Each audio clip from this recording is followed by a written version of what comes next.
যিখন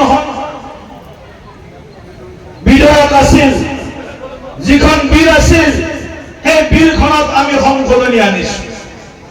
বহুতে অপপ্ৰচাৰ কৰি আছে মুছলমানসকলৰ মাজত যে মছজিদৰ সম্পত্তি কাঢ়ি লৈ যাব, কবৰস্থানৰ সম্পত্তি কাঢ়ি লৈ যাব, মুছলমানৰ নামাজ বন্ধ কৰি দিব। কংগ্ৰেছ দলে এই ধৰণৰ এটা অপপ্ৰচাৰ, মিথ্যা প্ৰচাৰ সাধাৰণ মুছলমান মানুহৰ মাজত কৰিবলৈ আৰম্ভ কৰিছে। আমি আজি কথা দিছো, প্ৰধানমন্ত্ৰী নৰেন্দ্ৰ মোদী ডাঙৰীয়াই স্পষ্ট কৰিছে, ভাৰত চৰকাৰে স্পষ্ট কৰিছে, কোনো মুছলমানৰ সম্পত্তিৰ প্ৰতি ভাৰত চৰকাৰৰ লগত নাই, লোভ নাই।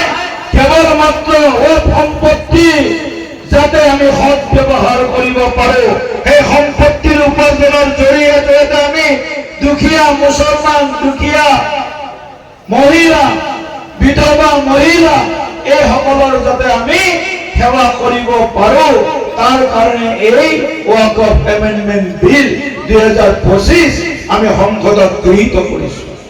অৰ্থাৎ আমি যি কৈছো সেয়া আমি কৰি দেখুৱাবলৈ সক্ষম হৈছো। যিখন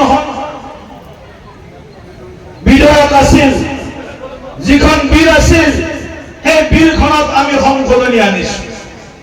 বহুতে অপপ্ৰচাৰ কৰি আছে মুছলমানসকলৰ মাজত যে মছজিদৰ সম্পত্তি কাঢ়ি লৈ যাব, কবৰস্থানৰ সম্পত্তি কাঢ়ি লৈ যাব, মুছলমানৰ নামাজ বন্ধ কৰি দিব।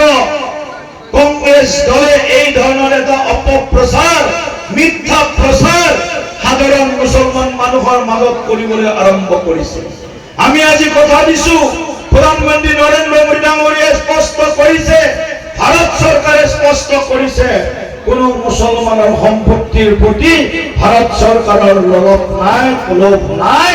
কেৱল মাত্ৰ সম্পত্তি যাতে আমি সৎ ব্যৱহাৰ কৰিব পাৰো, সেই সম্পত্তিৰ উপাৰ্জনৰ জৰিয়তে আমি দুখীয়া মুছলমান, দুখীয়া মহিলা, বিধৱা মহিলা, এই সকলৰ যাতে আমি সেৱা কৰিব পাৰো, তাৰ কাৰণে এই ওয়াকফ এমেন্ডমেন্ট বিল 2025 আমি সংসদত গৃহীত কৰিছো। অৰ্থাৎ আমি যি কৈছো সেয়া আমি কৰি দেখুৱাবলৈ সক্ষম হৈছো।